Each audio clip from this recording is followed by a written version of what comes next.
Hola, muy buenos días, bienvenidas y bienvenidos a un programa más de Coffee Break. Soy la doctora Kitsia Ruiz Navarro, médica psiquiatra, en compañía del equipo de Brain and Mind. Está con nosotros la maestra Claudia Guillemont. Ella es terapeuta familiar y sistémica y especialista en temas de violencia. Buenos días, Claudia. Hola, ¿qué tal? Buenos días, buenos días. En un momento se integrarán más personas de Brain and Mind y Monique de Amazon Estrategia Digital, quien hace posible esta transmisión. Gracias, Monique. Buenos días, bienvenida.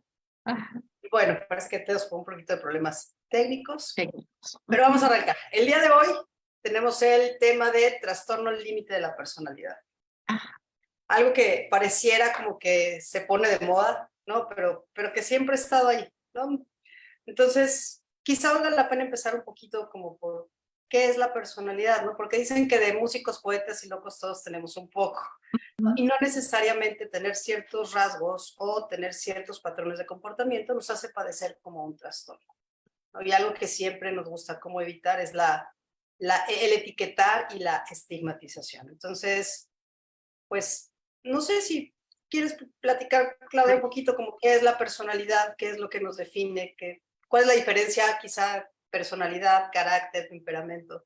Pues mira, yo creo que antes de entrarle ahí también quisiera decir que es muy importante, pensando en el tema de las etiquetas, es que si algo ha cambiado de nombre es el trastorno límite de la personalidad, ¿no? Por ahí hay unas españolas que tienen de hecho, un canal de video, Silvia Hurtado se llama una de ellas, que se llama Soy TLP. Y ella platica un poquito, ¿no? Como historias, diferentes videos cortitos, se lo pueden seguir, la verdad es que vale mucho la pena en YouTube. Y dice, bueno, hay cerca de 40 nombres, ¿no? Como 40 nombres que a lo largo de la historia se ha tratado de acuñar esto que hoy se conoce como trastorno límite de la personalidad. Ellas en particular no están de acuerdo con el nombre como tal, porque dice que es muy difuso, ¿no? Ellas hablan más de inestabilidad emocional o de disregulación emocional y consideran que es mucho más asertivo y mucho más descriptivo de lo que una persona puede vivir en relación con la sintomatología, ¿no? Sin duda, son 9 síntomas que se describen en las mayores clasificaciones de enfermedades, en temas de salud mental, de los cuales hay que tener 5. Y también dicen, pero ojo, porque esas 9 en combinaciones, pues te dan como 250, ¿no? Es decir, cuáles se combinan y cómo, los niveles de severidad, la edad en que se empiezan a manifestar los síntomas, si efectivamente si hay o no un diagnóstico certero, pueden pasar por cuestiones muy temperamentales, hablando de las descripciones, que es como la base más biológica de la conducta, ¿no? Ya se hablaba de 4 diferentes temperamentos desde la Grecia antigua, y un poco como por ahí entender que la etiqueta estigmatiza y que todavía no llegamos a un nombre como tal. Ella en particular, Silvia Hurtado, siempre habla de inestabilidad emocional, si bien el canal se llama Soy TLP, porque es como hoy aparece en los libros clasificatorios.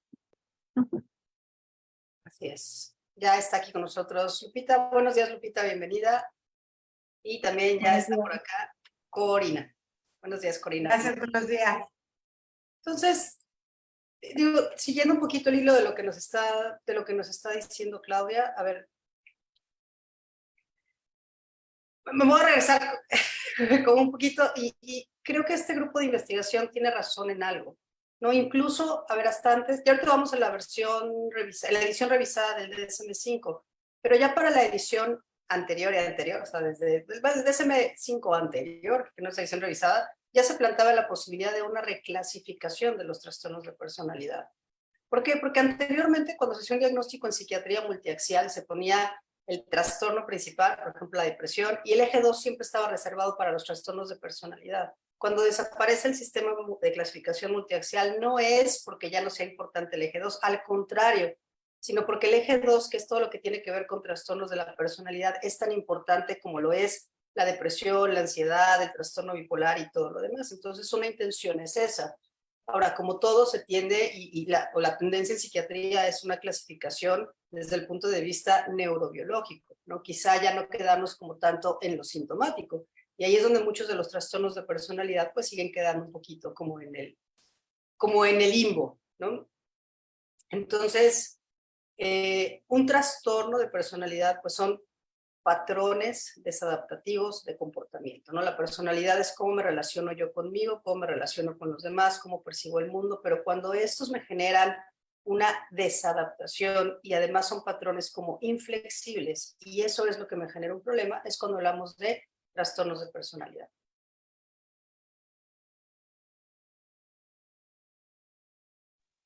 Sí, se me estaba ocurriendo como, ay, perdón, como una serie de ejemplos, ¿no? Como para ejemplificar eso que tú decías, Kitsia. O sea, es como estas personas que por ejemplo, dicen, no entiendo por qué no puedo, por ejemplo, mantener un trabajo, ¿no? Entonces ahí está. Es como es algo que me estorba, es algo que no quiero seguir haciendo, pero que no entiendo bien por qué me pasa a mí o porque todo el tiempo está ocurriendo, ¿no? Entonces es como un cambio o algo de mi personalidad que no puedo detener, que a veces no puedo ver, o por ejemplo, gente que me dice, me paralizo cuando estoy frente a un público y tengo que hablar en público, ¿no? Entonces es algo que es parte de su personalidad, que es un problema que quieren cambiar y que no saben cómo, que no saben ni siquiera qué está pasando.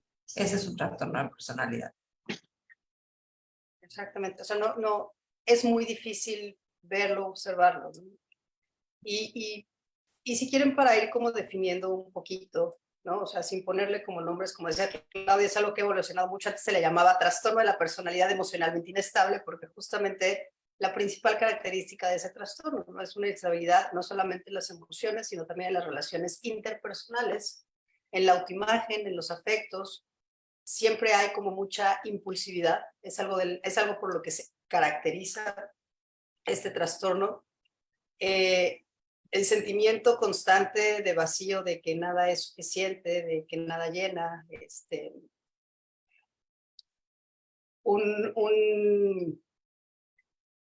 un patrón como muy errático, por así decirlo, ¿no? de relaciones.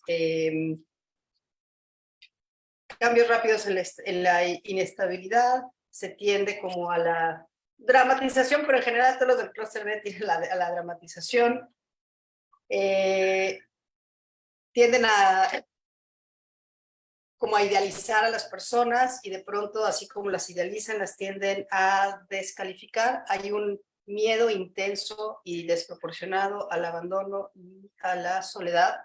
Es bastante común que este trastorno se acompañe de pensamientos de muerte o ideación suicida a lo largo de la vida, y también es bastante común que existan conductas autolesivas como el famoso cutting, ¿no? Entonces, a grandes rasgos, esos serían como los criterios diagnósticos. Adelante, Lupita. Sí, y es muy importante que hagamos ahí el diagnóstico, un buen diagnóstico. De repente está como de moda el tema de ser bipolar y se confunde mucho la inestabilidad emocional del trastorno límite de personalidad con la bipolaridad, y ahí tenemos que tener cuidado porque los tratamientos son distintos, los pronósticos, las consideraciones.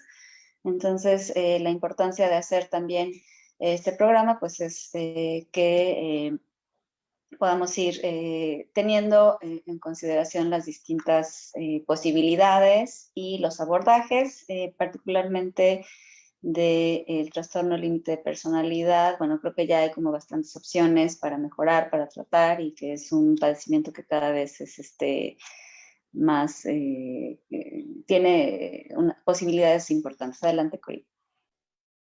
Gracias. Yo justo estaba pensando en que a lo mejor sería importante puntualizar justo las diferencias más comunes, o sea, por qué es diferente una cosa de la otra, ya que además se confunde desde que es borderline, ¿no? Y limítrofe, o sea, parece que estamos hablando en ambas de otras formas de decir fronteras, cuando son términos bien diferentes utilizados por además especialistas diferentes, ¿no? Entonces, a lo mejor yo no soy, la persona adecuada para hablar de esas diferencias, pero sé que es muy difícil de entenderlas y quizás ustedes sean las personas más indicadas, ¿no?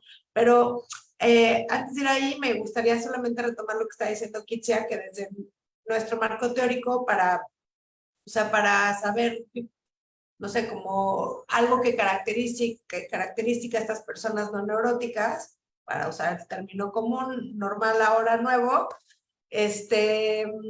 algo que es así de cajón y que no puede faltar, porque algunos elementos pueden faltar, pero uno que nunca puede faltar es el exceso y cúmulo de ansiedad, ¿no? O sea, una persona sumamente ansiosa y que tiene además los demás elementos, casi que ya podemos saber que estamos hablando del término neurótico como tal, ¿no? Del libro. En cambio, si faltan uno de los otros elementos, sí podemos decir, bueno, necesitamos diagnóstico diferencial, o verle por aquí, o verle por allá, o puede ser causa o factor. Pero algo que nos acompaña todo el tiempo, es el exceso de ansiedad. Una ansiedad incapacitante, ¿no? Una ansiedad incapacitante que no nos permite avanzar y que nos permite, o sea, Kitsia lo dijo con palabras como, pues muy médicas, ¿no? Pero a mí me gusta hacerlo como más normal, más así, personas no médicas. Y entonces después esta parte de la ansiedad, obviamente la impulsividad, que yo siempre les digo, mira, las emociones están ahí para ser atendidas y son buenas y todas las tenemos. Lo que nos mete en problemas y lo que hay que meter en cajitas y en cadenas de perro es el impulso. El enojo no está mal, es una emoción y es normal y está padre sentirlo. Lo que está mal es ir y matar a alguien, ¿no? Ir a pegarle a alguien, es el impulso lo que nos mete en problemas. Y el pensamiento desorganizado, ¿no? Como este pensamiento sin orden, donde está lleno de ideas, que va y viene de para atrás, para adelante, no tengo línea del tiempo, como... Entonces esta desorganización al final, esta impulsividad al final, estas emociones pico, ¿no? Donde hay un montón de picos emocionales bien fuertes, es ahí donde uno puede claramente determinar, mira, esta persona es una persona no neurótica y cabe fácilmente acompañado con altos niveles de ansiedad en un término conocido antiguamente como TLP.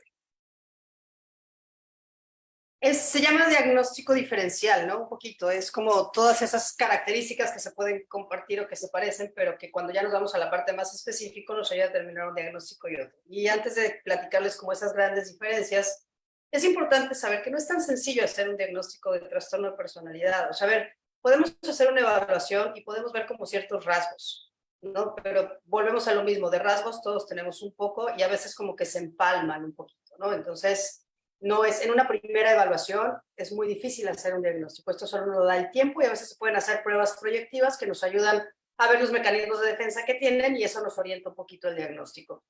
¿Qué es lo que pasa con el trastorno límite de personalidad? Es muy común que se confunda con el trastorno bipolar tipo 2 o con la ciclotimia. Ojo, no significa que alguien no pueda ser bipolar y además tener trastorno límite de personalidad, ¿no? O sea, los dos pueden estar presentes.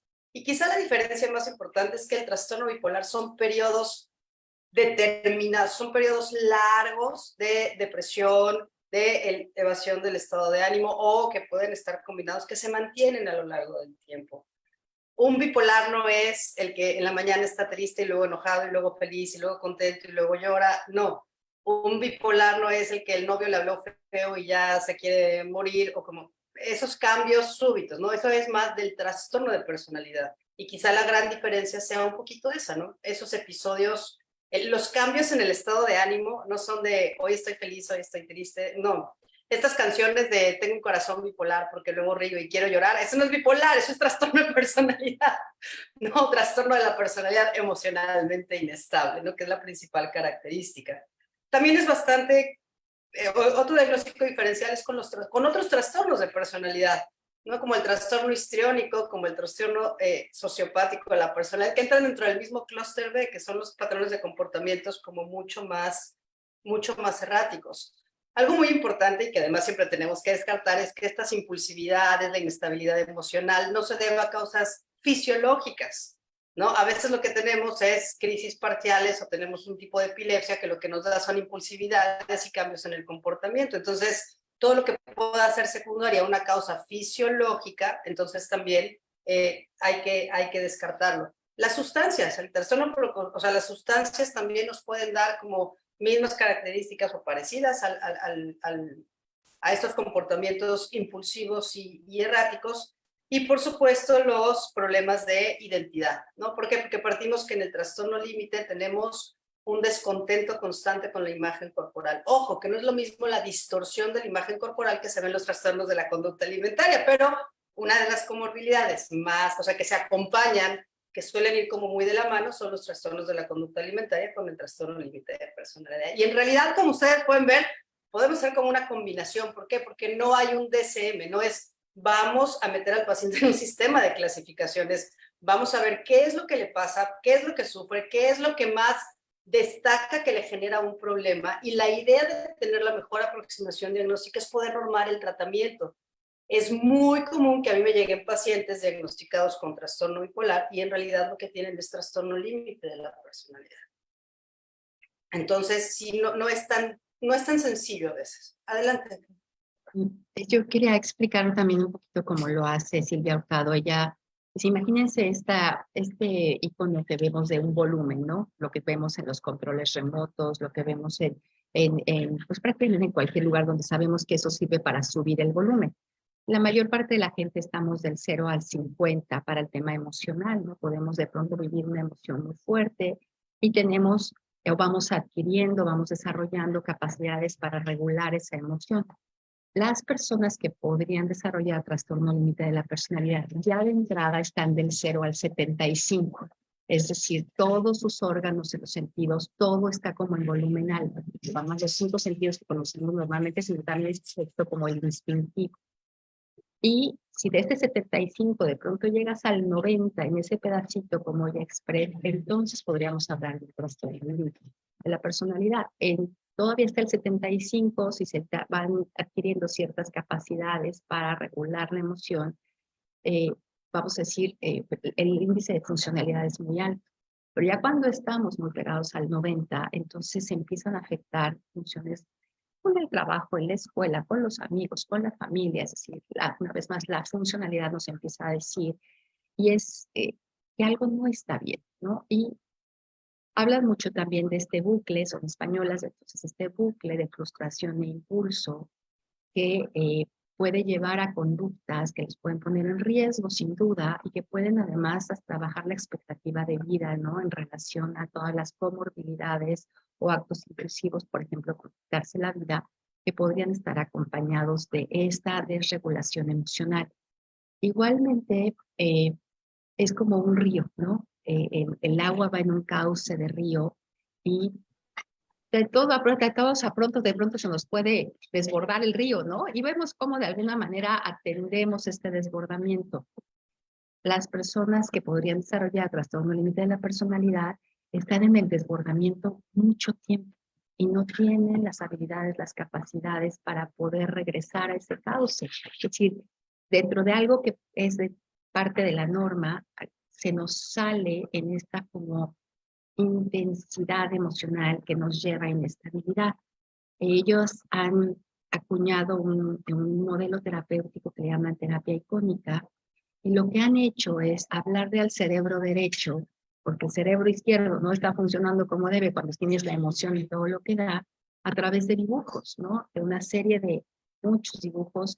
Hicieron una tesis doctoral donde escogieron 35 y de muchos modelos terapéuticos, su aportación son precisamente estos iconos, estos dibujos, donde de manera muy gráfica se puede llevar a los pacientes de la mano para ir entendiendo, hablándole al cerebro derecho que está hecho bolas y que el cerebro izquierdo no puede descifrar y almacenar y acomodar la información, qué es lo que está pasando y que vayan adquiriendo estas habilidades que la mayor parte de la gente adquirimos de manera natural, pero que para estas personas se requiere que las aprendan ex profeso. Hay que dar casi que la clase de cómo hacer esto. Claro, sí, y justamente en ese sentido estaba yo pensando en hablar de por qué es importante tratarlo, por qué es importante saber qué es lo que me pasa, justamente por esto que decías, afecta la funcionalidad, afecta mis relaciones, afecta mi día a día, y yo creo que es muy importante que dejemos de normalizar el ir cojeando en esta vida, cojeando de nuestras emociones y exigiéndonos además funcionar como si no existiera. Siempre les digo a las personas que si nos doliera físicamente, así como nos duele emocionalmente, buscaríamos ayuda muchísimo antes, no nos atreveríamos a ir con esos dolores cargados, pero bueno, En la parte emocional, pues más bien nos decimos que no deberíamos de sentirlo, que uno que se va a quitar con el tiempo, que uno está pues loco, o sea, se hacen ahí una serie de... Débil, cobarde. Exactamente, o sea, como de juicios, de situaciones que no solo no nos ayudan, sino que pesan todavía más, ¿no? Entonces, yo creo que enfocar en que este es un padecimiento médico, en el sentido de que hay un órgano implicado, hay un órgano que es el cerebro, que está regulando toda esta dificultad en la regulación emocional, que si bien es un órgano bien complejo, que sí está relacionado con lo que pasa afuera, con la historia, con las relaciones, también tiene una parte médica y desde ahí se puede a veces apoyar con medicamentos que si bien no son la solución en ningún caso, sí ayudan para que este dolor pues no nos lleve ahí de mal a peor y entonces yendo hacia abajo y luego ya se nos complica con la depresión y luego ya se nos complica todo, ¿no? Entonces que podamos reconocer estos dolores emocionales, buscar la ayuda pertinente. Sí, no son padecimientos tan sencillos ni de identificar ni de tratar, pero afortunadamente ya hay opciones, ya hay alternativas que son bastante útiles y que la mayoría de las personas se sienten agradecidas de haberlos encontrado y de dejar de padecerlo crónicamente sin ni siquiera saber y exigiéndote no tenerlo, ¿no? Y como vamos entrando ya un poquito como esta parte del tratamiento, quizá antes del tratamiento me gustaría hablar algo por lo que probablemente se le está prestando como más atención y aquí quizá Lupita nos pueda dar un poquito más de información, porque si bien para hablar de trastornos de personalidad es solamente en adultos, es decir, cuando en teoría el aparato psíquico ya está maduro y ya aprendimos todo lo que teníamos que aprender en la vida, hay muchos estudios donde se ve que esto inicia en la adolescencia, ¿no? Y si bien no podemos decirle a un adolescente de 12, 13 años que tiene un trastorno límite como tal por la simple edad, pueden cumplir con todos los criterios diagnósticos. Y entonces la importancia de dar la atención oportuna a un cerebro que todavía se está desarrollando. Adelante, Lupita. Ahora, es que esto que mencionabas, me voy a saltar un poquito a Claudia, o sea, no son padecimientos que surgen así de la noche a la mañana y entonces ayer no lo tenía y hoy ya lo tengo. O sea, finalmente son padecimientos que se van desarrollando a lo largo de toda la vida, desde la infancia, desde la adolescencia. La parte del diagnóstico hay que tener cuidado porque antes de los 18 años el cerebro todavía está en desarrollo y la inestabilidad emocional es una característica de la adolescencia. Entonces tenemos que tener cuidado entre lo que es una adolescencia normal y cuando ya hay características de personalidad, pero ya desde la adolescencia por lo menos nosotros sí podemos hacer una observación de que hay rasgos de personalidad que están más allá de lo que es una adolescencia normal. No es nada sencillo, sí hay que tener cuidado cuando la gravedad de los síntomas ya está muy presente y muy fuera de la normalidad, sí se puede dar el diagnóstico para dar un tratamiento lo más a tiempo que se pueda y que el resto del desarrollo no siga afectando. Y ahí digo, yo sé que además de los criterios diagnósticos y los síntomas y cuántos tipos de TLP puede ser como muy abrumador, pero de pronto hablan de tres tipos, ¿no? Como el que es interiorizante, el que es exteriorizante y el mixto. Y aquel que hacia el exterior se nota, se ve, ¿no? Hay algo ahí que no checa, ¿no? De pronto, pensando en jóvenes que los papás dicen, pues este me lo cambiaron, ¿no? ¿Qué le pasó?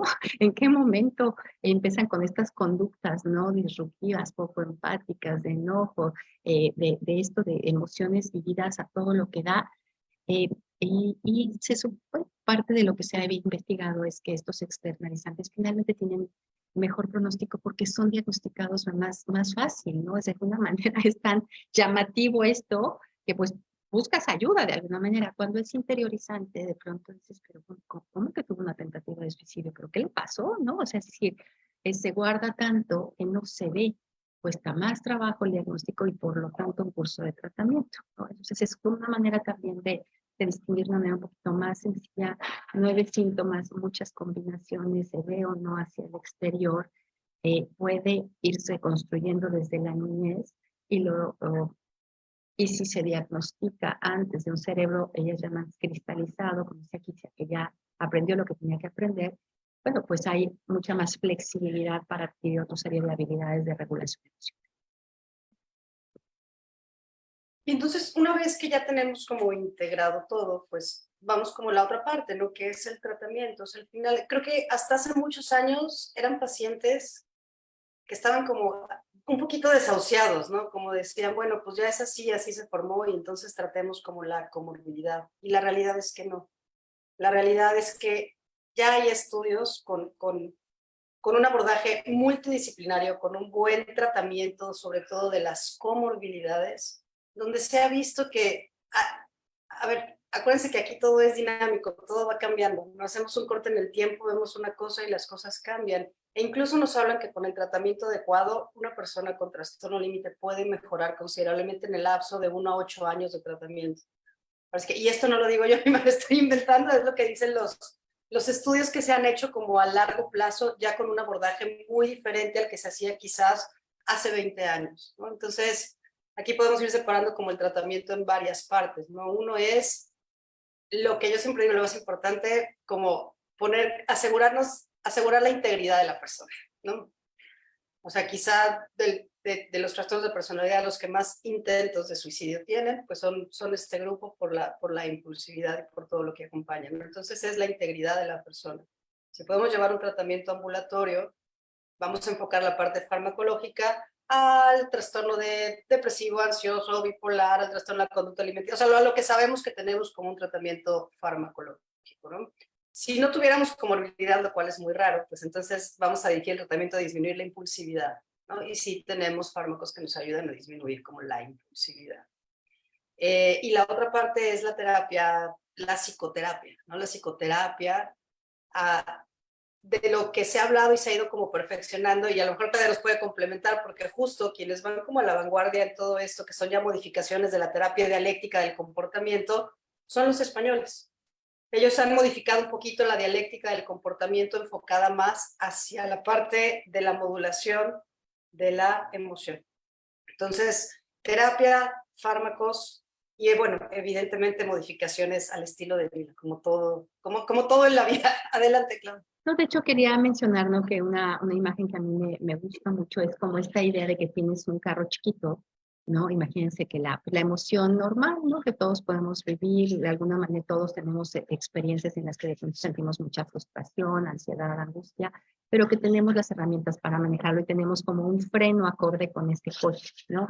Un freno que nos ayuda a decir, espérame tantito, piénsale por acá, pero de pronto, para estas personas que el tema de regular la emoción es el tema, imagínense que ese freno, que es toda la parte temporal, toda la parte frontal, la corteza que nos ayuda a meterle freno al impulso, queremos usar el mismo freno para un tráiler. Pues no hay manera, no hay manera de frenarlo. Necesitamos otras herramientas, otros frenos más grandes, otras maneras de que este impulso no nos meta en un lío espantoso, ¿no? Espantoso. Y ahí es donde todo el tema farmacológico, yo no soy médico, pero sí o sí es una combinación de farmacología desde la psiquiatría y de psicoterapia.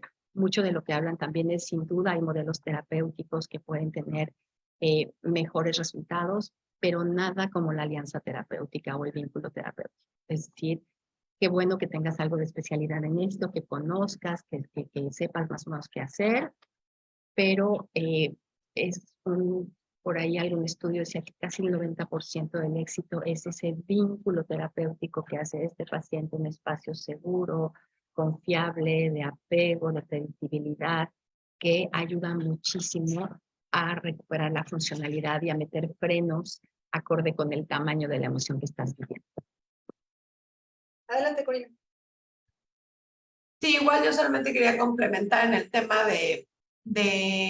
o sea, mientras Kitty hablaba y luego Claudia lo complementó perfecto, es como lo que se busca, la idea es que la gente luego pregunta, ¿y cuándo me curo, no? No, a ver, estamos hablando de tu personalidad, o sea, con esa te vas a morir, ¿no? Pero se trata de estabilizarnos. Entonces, si yo llego al diagnóstico con así 1000 cambios y mucha ansiedad y mucha inestabilidad y muchos problemas con todo mi entorno, y mi trabajo, mi pareja, mi familia y todo hecha bolas, ¿no? Bueno, la idea es que, porque todos tenemos días buenos y días malos, la idea es que estemos como más en la parte normativa, o sea, como más en lo normal, con unas ondas, ¿no? Y cambios emocionales, pero no picos, donde hay picos desastrosos, llenos de actuaciones, llenos de impulso que después nos generan un montón de culpa y que vienen acompañados de fuertes bajones depresivos, ¿no? Entonces, y de fuertes castigos también, ¿no? En estados muy alterados. Entonces, la idea es está, como dice Claudia, me encantó la analogía del freno de mano. Yo siempre les digo meter el impulso en una cajita porque pues ahí está. Igual me voy a enojar, igual me voy a entristecer, igual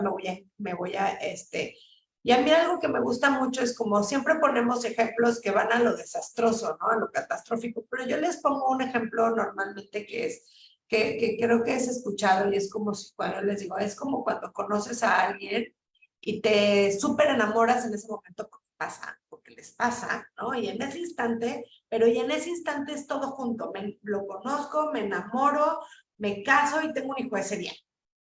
Entonces, como que queda muy claro, es como, no, no se puede, no se puede.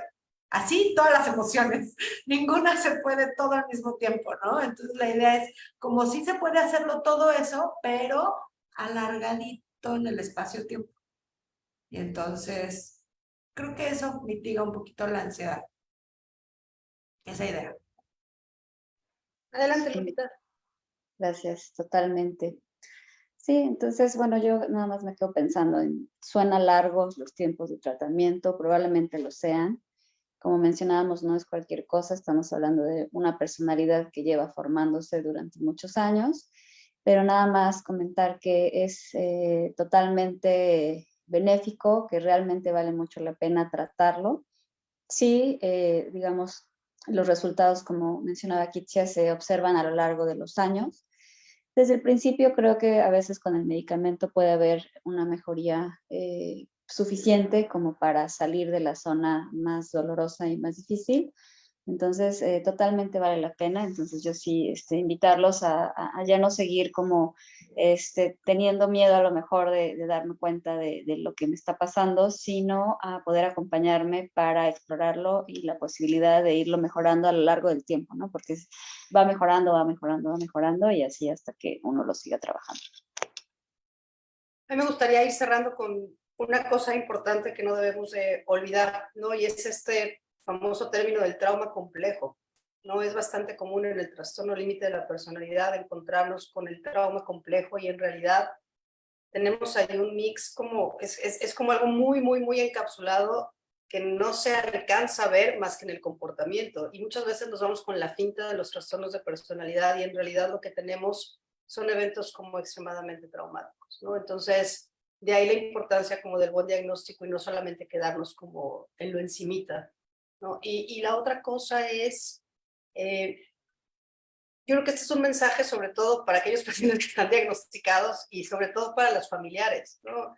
Me preguntaba, no debemos de olvidar que son pacientes altamente sensibles, altamente sensibles. Entonces, a ver, no se trata de meterlos como en una burbuja, ¿no? Pero si ya sabemos dónde están, creo que el simple hecho de que las personas sepan que hay alguien con quien pueden contar en el núcleo familiar, en el núcleo de amigos y que puedan empatizar un poco. Ojo, no se trata de decir, es que así soy porque tengo trastorno límite. No, no, no, no, no, no, no. No, pero sí como la empatía, el saber que hay alguien que entiende y como tratar de cuidar esos ambientes sin meterlos en un capelo, creo que para las familias puede ser como muy liberador hasta cierto punto. Adelante, Claudia. Ahorita retomando esto que decías del trauma, efectivamente, si vemos una línea de tiempo, imagínense que una bolita es un trauma, un evento que vivimos traumático, que podemos ubicar en el tiempo, que sabemos qué fue lo que pasó, más o menos podemos identificar lo que sentimos. Pero en estas partes muy enmascaradas, de pronto puede haber como muchas bolitas chiquitas apenas visibles que no tenemos la posibilidad de ubicar y que sin embargo van construyendo esta sensación de evento traumático. ¿no? Y entonces sí hay que tener como mucho cuidado para no dar por sentado. Y recuerden, son personas que viven el mundo en volumen más alto, ¿no? Y eso está muy bien en muchos sentidos. El problema es que la gran mayoría lo vivimos en un mundo del 0 al 50, entonces de pronto cómo encajamos a quien lo vive distinto y cuando no se atiende, pues se va a un extremo. ¿Algún otro comentario para comentarios finales? ¿No? Pues, digo, podríamos seguir hablando como de trastornos de personalidad y la realidad es que es todo un mundo, no es todo un mundo, pero creo que hemos tocado como los temas mucho más importantes, mucho más puntuales. Siempre hay una esperanza y siempre hay algo que se puede hacer. Cuando ya no se puede hacer nada es cuando ya no estamos aquí, ¿no? Pero mientras estemos aquí, siempre habrá algo que se pueda hacer para estar mejor con lo que para cada uno de nosotros eso significa. Entonces, pues muchas gracias a todas y todos los que nos acompañaron, muchas gracias por sus comentarios, muchas gracias Lupita, Mercedes, Claudia, Corina, Monique de Amazon Estrategia Digital, que hizo posible esta transmisión. Les recuerdo que el programa queda grabado en redes sociales, YouTube, Facebook, Instagram, como brainandmind.mx. Si alguien desea contactar con alguna de las integrantes del equipo de Brain and Mind, puede encontrar toda su información y datos de contacto en brainandmind.mx. Y nos vemos la próxima semana, misma hora por los mismos medios, con el tema Hablemos de Demencias. Gracias, hasta la próxima.